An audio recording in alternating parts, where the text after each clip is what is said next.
Filosofía en la calle. La pregunta que circula en una conversación infinita.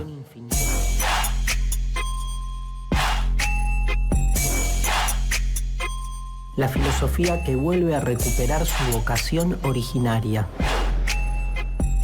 La pregunta por el porqué, irrumpiendo en una plaza, en una calle,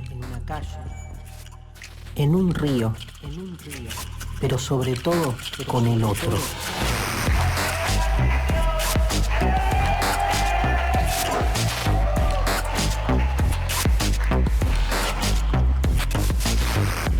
Las obras clásicas de la filosofía diseminándose por la ciudad, para que cualquiera se apropie de sus ideas y, si quiere, las incorpore para pensarse a sí mismo desde diferentes perspectivas. Pensarse por fuera del sentido común establecido.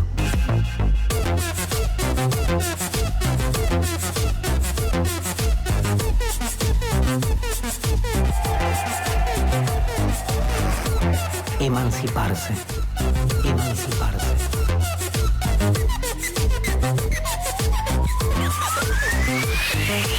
Así habló Zaratustra, un libro en el que Nietzsche, con el poder de la metáfora, deconstruye la idea misma de lo que es un ser humano.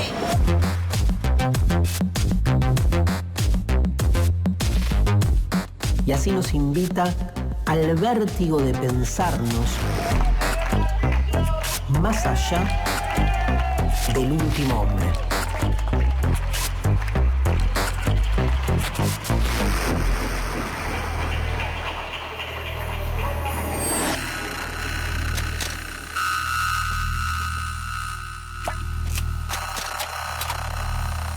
Bueno, bienvenidos una vez más.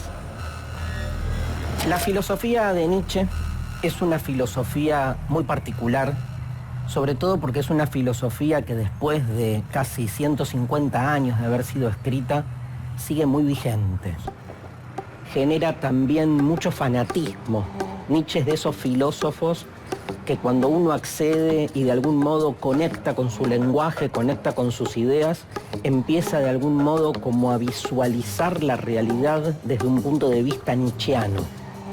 Tiene eso de la filosofía que es proveer categorías para pensar no solo nuestro lugar en el mundo, sino el mundo en su totalidad. Disrumpe, provocativamente, nos ofrece una manera completamente anómala de pensar la realidad tal como Occidente la venía pensando hasta ese momento. El libro Así habló Zaratustra es un libro donde directamente va abandonando el ensayo filosófico tradicional. Es un libro plagado de metáforas, de símbolos. No reconocemos ningún elemento filosófico desde las formas de manera directa, con lo cual tiene lo bello y lo interesante de la poesía, que es que da para interpretaciones varias. Hay lecturas nietzscheanas de izquierda, de derecha, religiosas, ateas, democráticas, antidemocráticas, tenemos de todo. Cada uno puede llevar su Nietzsche a su mesita de luz y hacer con él lo que uno quiera. Pero el Zaratustra es el apogeo de esa forma, porque el Zaratustra justamente nos ayuda, por su manera de ser escrito, a ahondar en interpretaciones diversas.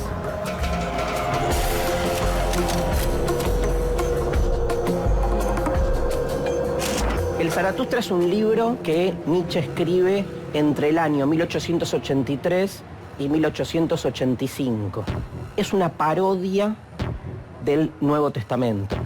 El Zaratustra vendría a ser el Jesús nietzscheano que viene a predicar.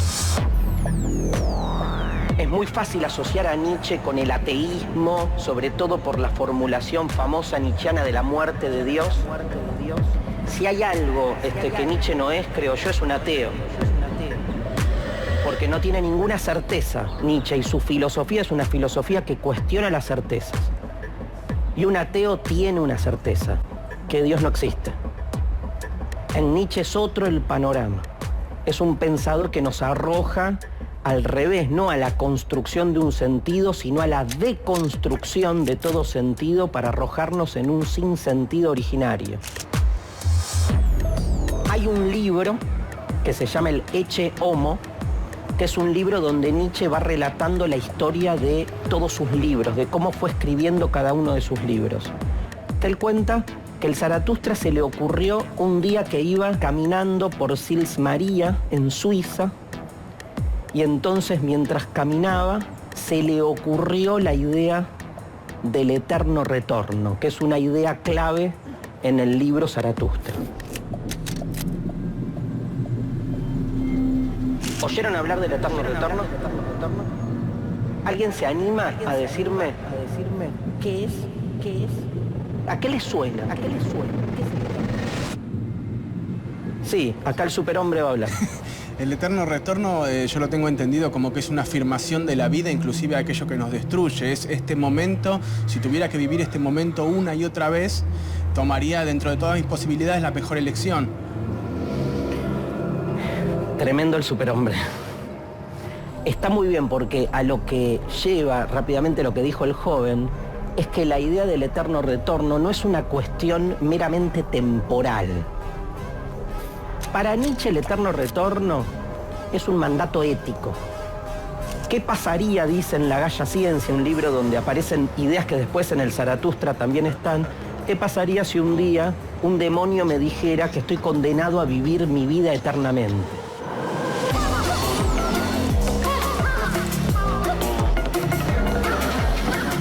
Piensa en el eterno retorno como un mandamiento ético.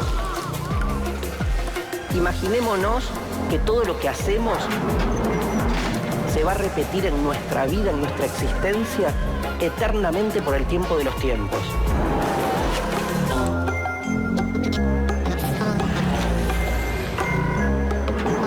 Por ejemplo, el estar esta mañana acá escuchando una clase de Nietzsche, si supieran eso, ¿lo volverían a hacer? ¿Desperdiciarían una mañana en venir a una clase de Nietzsche? ¿Sí o no? Demagogia pura. Piensen las que no. Hay dos actitudes posibles frente al eterno retorno. O ando con cuidado y pienso cada cosa que hago por el temor a que se repita siempre lo mismo, o todo lo contrario, trato de vivir cada segundo de la vida con una intensidad desde el deseo, porque sé que voy a estar condenado a repetirlo por siempre.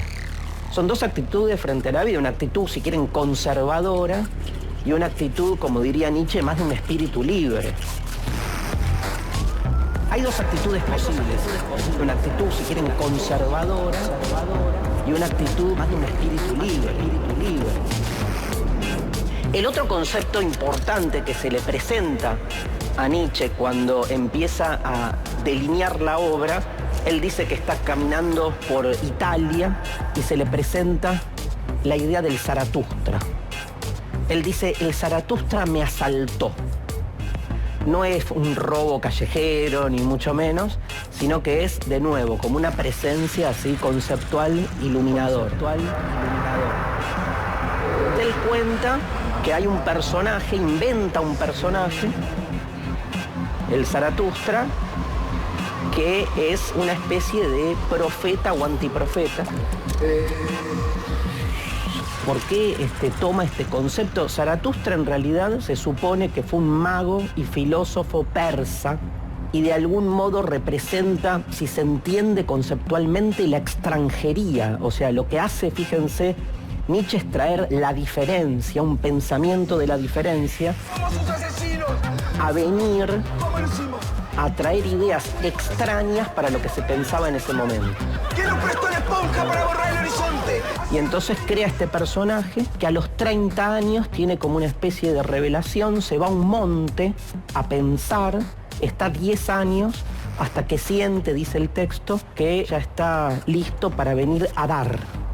A dar significa a instruirnos, a hacernos pensar, a provocarnos, a problematizarnos, ¿no? A problematizarnos.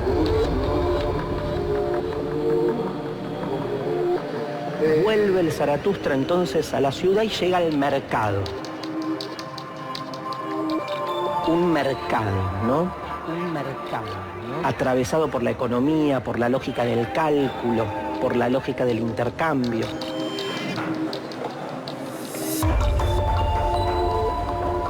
De la acumulación.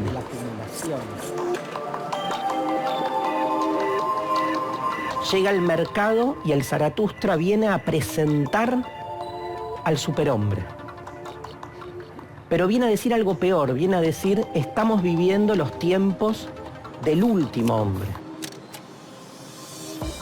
Este último hombre, cuando Zaratustra lo describe, está describiendo a la gente a la que le está hablando. Y les dice, quédense tranquilos que ya llega el superhombre para que todos podamos salirnos de esta prisión y pasar a hacer otra cosa. ¿Qué hace la gente del mercado? Le dice, no, gracias, Zaratustra. Preferimos al último hombre. Piensen que todos estos profetas, en general en la historia narrativa, nadie los entiende. En ese momento, mientras él está ahí perplejo, hay un volatinero que se sube a una cuerda y entonces está con otro atravesando la cuerda, un acróbata. Zaratustra tiene un pensamiento en ese momento que después atraviesa todo el libro, que él dice, hablando del último hombre, el hombre es una cuerda entre el animal y el superhombre. O sea, somos tránsito, somos un paso. Digo, la gran crítica que en todo el Zaratustra le hace Nietzsche a nuestra idea de humanidad es que nos creemos algo definitivo, cerrado, último, absoluto. El volatinero, ¡pum!, se cae y muere.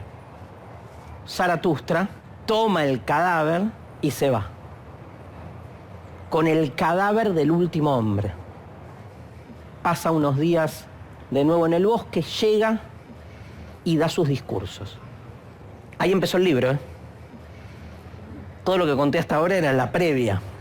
Ahí empieza el libro. Son 80 discursos, donde el Zaratustra baja línea, que nunca es bajar línea en un sentido tradicional, sino baja línea filosófica, o sea, deconstruye toda bajada de línea. Y en especial la que tiene que ver con las grandes ideas de la filosofía. El primer texto que aparece allí se llama De las tres transformaciones.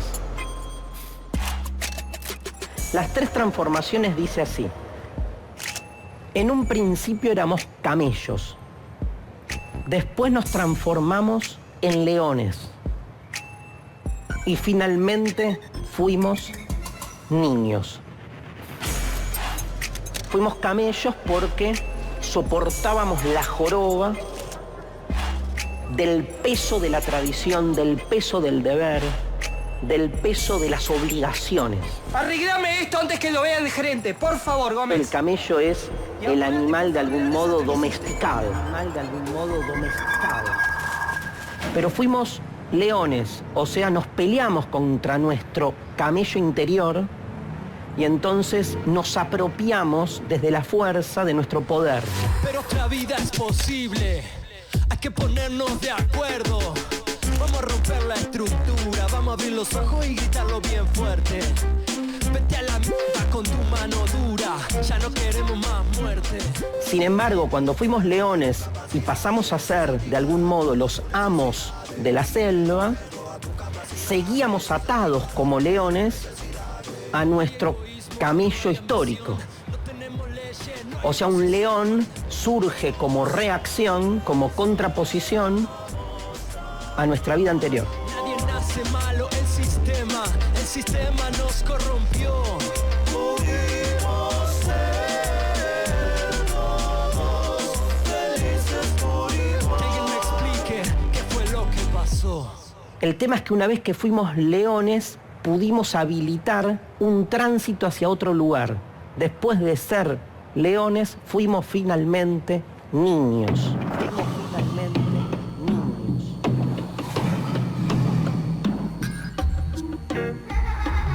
La figura emblemática para Nietzsche del superhombre es el niño.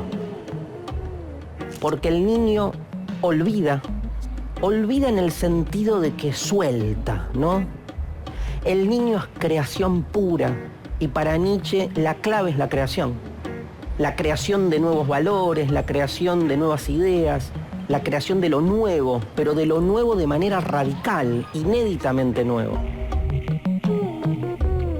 El niño aparte es lúdico, juega, tiene una relación emancipada con las cosas. El niño es o marca el advenimiento de otro tipo de identidad para el ser humano.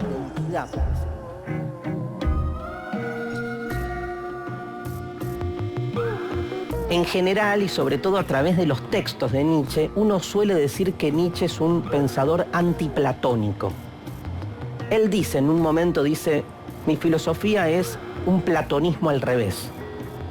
Claro, platonismo, para el que no sabe, estamos hablando de la idea de que hay dos mundos y que la verdad existe y está en otro lado. Para Nietzsche, la verdad y la mentira no se terminan nunca de distinguir. Nietzsche se pelea con el pensamiento binario, deconstruye toda dicotomía. El subtítulo del texto de Nietzsche dice: así habló Zaratustra, un libro para todos y para nadie. ¿Qué significa esto? ¿Quién se anima? ¿Alguien se anima? Un libro para todos y para nadie. ¿Por qué dicho así, no? ¿Qué nos suena? A mí me parece un poco por la dicotomía que hablábamos recién de las ambigüedades, que es el todo y que es el nadie, digamos, ¿no? Epa. Un libro para todos y para nadie remite, entiendo yo, a que todos los seres humanos tenemos la posibilidad, todos, sin distinción, sin diferencia, más en una época en la que el pensamiento filosófico estaba muy elitizado. Entonces todos podemos acceder al conocimiento del superhombre. Pero ¿qué pasa? Esos todos, que somos este género humano que puede entender de qué se trata el pensamiento del superhombre, somos en tanto seres humanos tránsito. Nosotros no somos nadie en términos humanos porque nos vamos necesariamente a transformar en otra cosa. Y cuanto más conciencia tomemos de nuestro carácter contingente de ultra o trans hombre, concepto que remite mucho mejor en términos, digamos, de las ideas a lo que es el superhombre. Porque el superhombre no es un hombre como nosotros mejorado. El superhombre no es Superman. Al revés, es un hombre que se niega a sí mismo. Es un hombre que desenmascara todas esas categorías que hicieron de nosotros los nuevos dioses.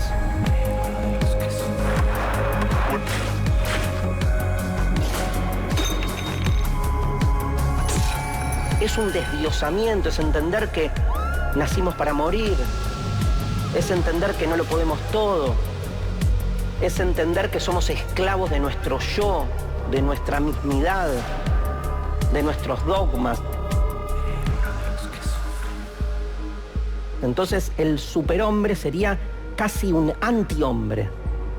Por eso esta idea de superhombre más como ultra o transhombre lo que busca es eso, de construir esa construcción así exacerbada que hicimos de lo humano y volver a reconciliarnos con nuestro aspecto animal, nuestro aspecto contingente, con nuestro devenir.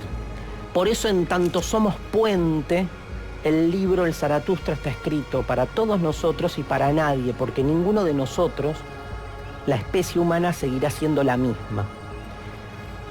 Me quiero detener en tal vez la idea más importante, que es la de la muerte de Dios. Fíjense que aparece en dos momentos, al inicio y al final, de una manera que parece en realidad diversa, pero que sin embargo podemos encontrar una misma lógica. Cuando el Zaratustra va bajando al pueblo, se encuentra con un viejo eremita que no sabía que Dios había muerto y entonces que seguía pensando en su existencia y seguía de algún modo desde ese desconocimiento creyendo en él. Y al final del relato, en la cuarta parte, se encuentra el Zaratustra con el Papa jubilado. Y el Papa jubilado en realidad anda medio angustiado porque, asumiendo que Dios murió y que ya está, se terminó su trabajo, sin embargo no puede estar tranquilo y sigue buscando un centro. Dios está muerto, Dios permanece muerto y nosotros todos. Hay un clima de consternación entre los vecinos que acudieron al mercado. De esta persona de identidad aún no conocida, apodado El Loco. Comisario, ¿qué significa que los hombres mataron a Dios, comisario? Estamos en vivo. Comisario, ¿puede decirnos algo respecto a la presunta muerte del magnánimo, comisario? De acuerdo al testimonio del detenido, el siniestro se habría producido efectivamente en la medida en que los hombres nos dimos cuenta de que Dios es una creación nuestra, Como los unicornios, por ejemplo. Comisario, ¿qué está diciendo? Si todos sabemos perfectamente que los unicornios no existen, comisario. Comisario, ¿usted está diciendo que Dios es un invento del hombre, comisario? Digamos, ¿qué es la muerte de Dios filosóficamente hablando? Es que en algún momento necesitamos crear un principio ordenador para tolerar y soportar esta incertidumbre de una existencia que se nos escapa de las manos, pero para que la metáfora de Dios funcione, tuvimos, dice Nietzsche, que olvidar que era una metáfora. Porque si creamos la metáfora de Dios para calmarnos, pero sabemos que es una creación nuestra, no funciona. Ahora, paradójicamente, ¿qué pasó? Pasó eso, nos olvidamos. Y por eso se hizo culturalmente de Dios un ser autónomo. Pero al ser un ser autónomo, trascendente a nosotros, nos generó el deseo de querer conocerlo. Y entonces no hicimos otra cosa en términos culturales que articular todo conocimiento para alcanzar el saber final sobre la naturaleza divina. O sea, el ser humano no hizo otra cosa que ir en busca de ese Dios. ¿Y saben qué es lo peor? Lo alcanzó. Cuando el ser humano finalmente logró su objetivo y entendió qué es Dios, ¿qué entendió? Que Dios era una creación nuestra. Ah, bueno. Omar, sos vos. Nos dimos cuenta que Dios no existe. ¿Por qué? No puedo creer esto, padre. Dios nos salve. Pero no que no existe en el sentido de la inexistencia, sino que no es más o no ha sido más que una metáfora nuestra. ¿Qué mierda nos está diciendo? Es un círculo que nos devuelve, en todo caso, a comprender el origen de esa metáfora. Que Dios lo tenga en la gloria.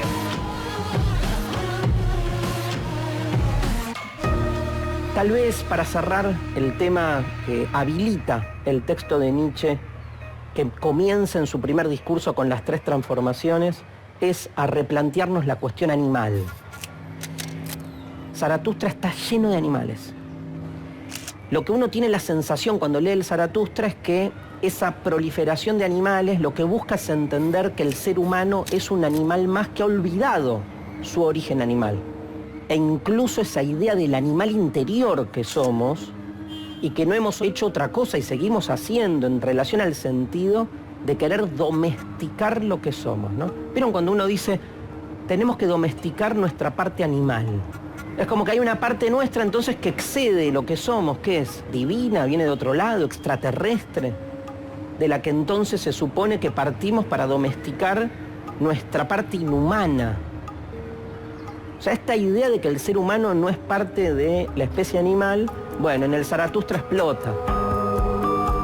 Llamar animal, como llamamos nosotros en nuestra cultura, a todas las especies no humanas, es mínimo un acto de violencia, conceptual. Estamos como poniendo en la misma bolsa a todas especies animales que lo que tienen en común es que no son humanas, digamos. ¿Y por qué nosotros nos colocamos en ese lugar diferencial y superior? Entendemos que la proliferación de animales en el Zaratustra están en realidad mostrando otra cosa, devolviendo al ser humano primero a ser una especie más de la naturaleza, pero sobre todo a entender su lugar de tránsito. Lo propio de la naturaleza es estar todo el tiempo modificando la propia naturaleza. Y en ese sentido, como bien dice Nietzsche, el ser humano es una cuerda, ¿sí?, que en algún momento surgió y tal vez ya terminó y no nos dimos cuenta y estamos viviendo espectralmente sus sombras. Muchas gracias, gracias por venir.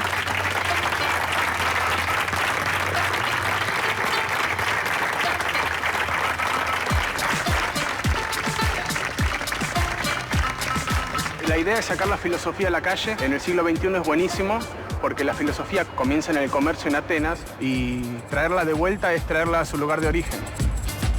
Antes, por superhombre, creía que era lo máximo que podía esperar un ser humano en experiencias. Era como ese poder de saberlo, de conocerlo y haber experimentado todo. Después de la clase, creo totalmente distinto eso, de que es el sentido de no creerse tan humano. Por la muerte de Dios interpreto como un fin, o empezar a construir desde un lugar distinto la mirada de lo que es un Dios o de lo que se cree que es un Dios. Lo que nos hace crear a Dios es la angustia que tenemos de saber que vamos a morir.